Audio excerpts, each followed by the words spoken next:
Welcome to the Sleepy Philosopher, where history slows down, the world grows quiet, and every story becomes a peaceful journey through the past. Tonight, we'll travel to the rolling fields of Gettysburg and revisit one of the most famous moments of the American Civil War, Pickett's charge. As the sounds of battle fade into the distance, we'll explore the decisions, the people, and the events that shaped this pivotal day in history. So settle into a comfortable position, dim the lights, and let the story gently carry you back to the summer of 1863. Whether you're here to learn, to relax, or simply to drift off to sleep, I'm glad you've joined me. Now, let's begin. Pickett's charge. The attack that changed the Civil War. On the afternoon of July 3rd, 1863, beneath the hot Pennsylvania sun, thousands of Confederate soldiers stood in neat lines along Seminary Ridge. Many had been marching and fighting for days. Their uniforms were dusty, their canteens nearly empty, and the thunder of artillery echoed across the countryside. Before them stretched nearly a mile of open farmland. On the distant ridge stood the Union Army, waiting. Within the next hour, one of the most famous and tragic assaults in American history would unfold. It would become known simply as Pickett's charge. To understand why this attack happened, we have to go back 2 days. General Robert E. Lee had invaded the North in the summer of 1863.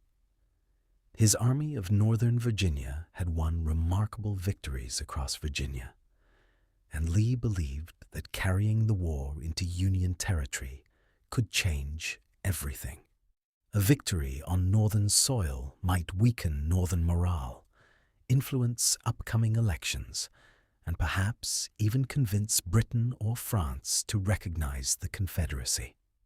The two armies collided near the small town of Gettysburg, Pennsylvania, on July 1st. The first day ended with Confederate success. Lee's army pushed Union forces through the town and onto the high ground south of Gettysburg. But that high ground would prove crucial. The Union Army occupied Cemetery Hill, Cemetery Ridge, Little Round Top, and Culp's Hill, creating a long defensive line shaped somewhat like a fishhook. Throughout July 2nd, Lee ordered attacks against both Union flanks. Longstreet's corps attacked Little Round Top, the wheat field, Devil's Den, and the Peach Orchard. Ewell attacked Culp's Hill and East Cemetery Hill. The fighting was fierce and bloody. Despite moments where Confederate soldiers came heartbreakingly close to breaking the Union line, every assault ultimately failed. By the evening of July 2nd, Lee faced a difficult decision. Many of his commanders suggested maneuvering around the Union position or even withdrawing. Lieutenant General James Longstreet, Lee's trusted corps commander, strongly opposed another frontal attack. He believed the Union Army occupied too strong a defensive position.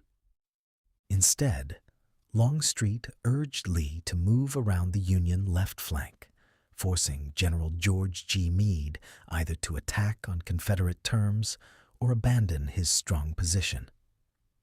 Lee disagreed. He believed the Union center had been weakened to reinforce both flanks during the previous day's fighting.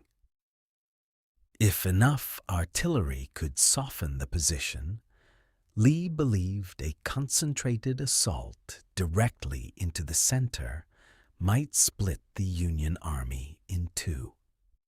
It was an enormous gamble. The attack would be led by approximately 12,500 Confederate soldiers.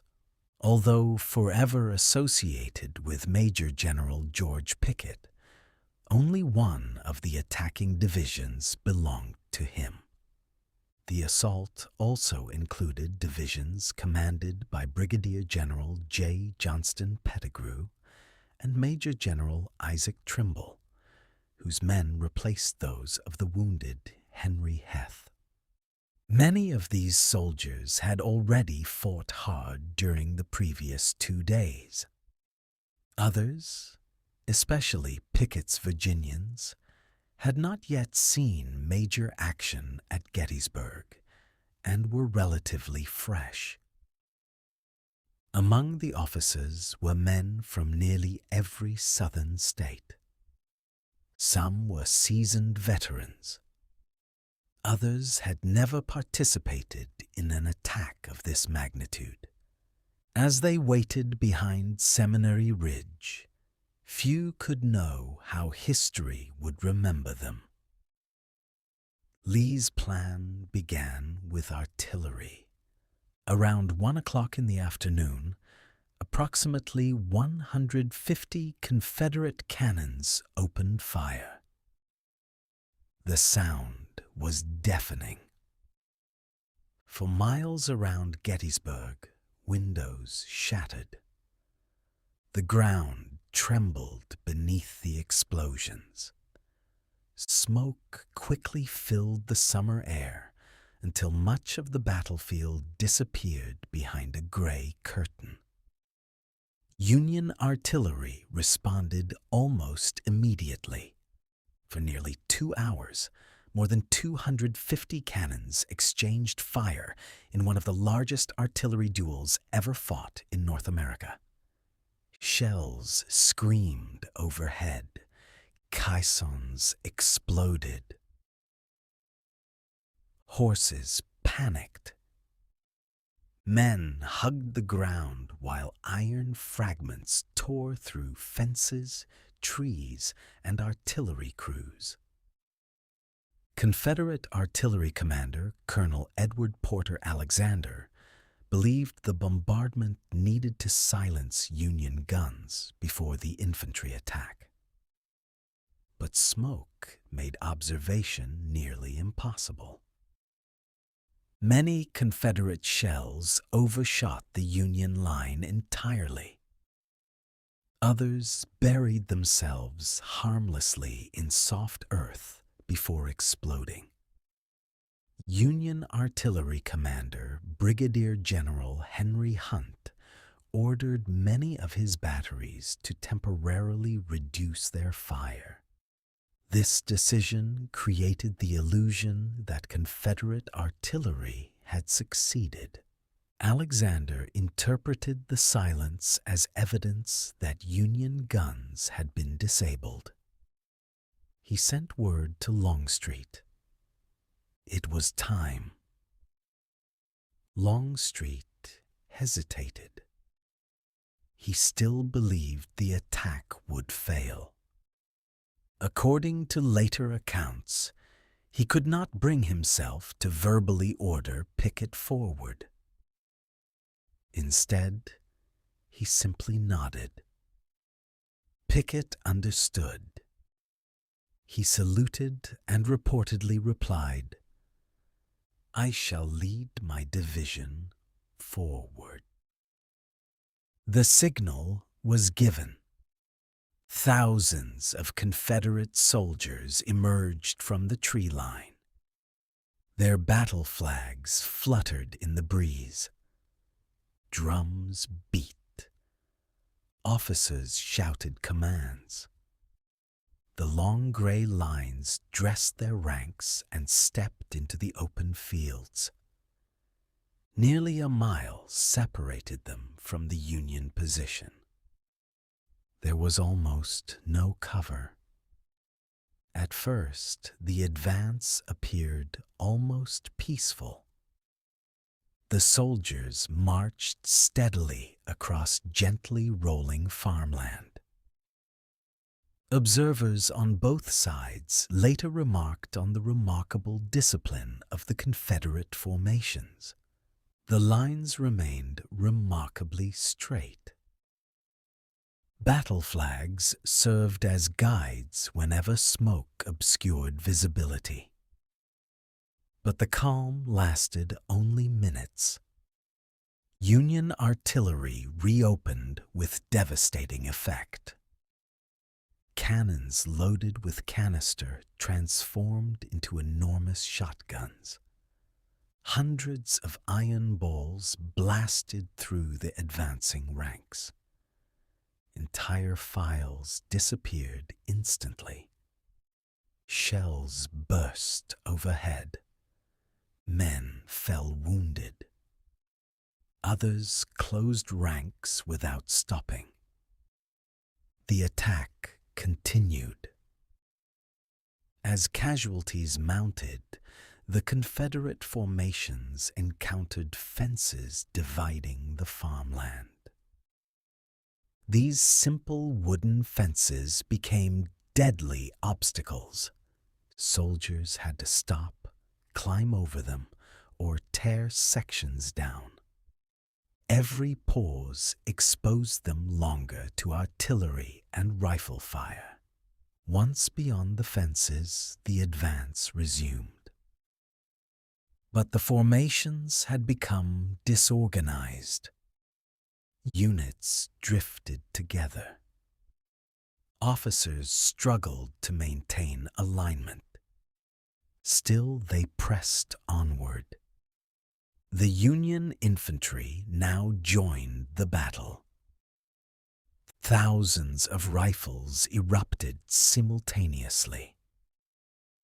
Volley after volley crashed into the Confederate lines. The air filled with smoke. Visibility shrank. Commands became difficult to hear. Battle flags became essential. Whenever a color-bearer fell, another soldier rushed forward to seize the flag. Many flags changed hands multiple times during the assault. Carrying a flag was among the most dangerous jobs on the battlefield because it made a soldier an obvious target. As the Confederates approached Cemetery Ridge, their numbers had already been reduced dramatically. Yet portions of the line continued advancing. One brigade after another surged toward a slight bend in the Union position near a small grove of trees.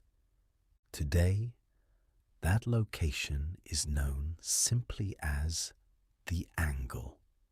It had become the focal point of Lee's attack. Union General Winfield Scott Hancock directed reinforcements wherever they were needed most. Despite being seriously wounded during the fighting, Hancock continued issuing orders until he could no longer remain in command. Nearby stood a low stone wall. Behind it waited Union infantry.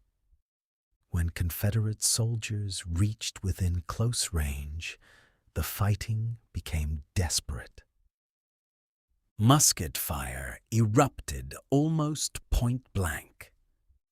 Men fired, reloaded, and fired again as quickly as possible. Smoke engulfed both sides. Officers shouted themselves hoarse, trying to maintain order.